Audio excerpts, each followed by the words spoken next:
এই অবস্থা করে রাখছে, বিছানাটা বসে একখানা বসতে মতো করে রাখছে। সারাদিন কাজ করতে করতে শেষ হয়ে গেল। আর আসবে বাড়িতে খাবে আর ঘুমাবে। কিছু বলেই চিল্লাচিল্লি করে করে আবার ছেড়ে দিয়ে রাখছে।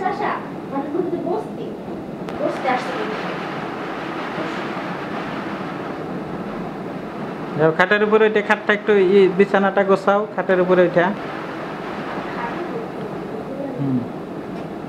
টান টান দাও।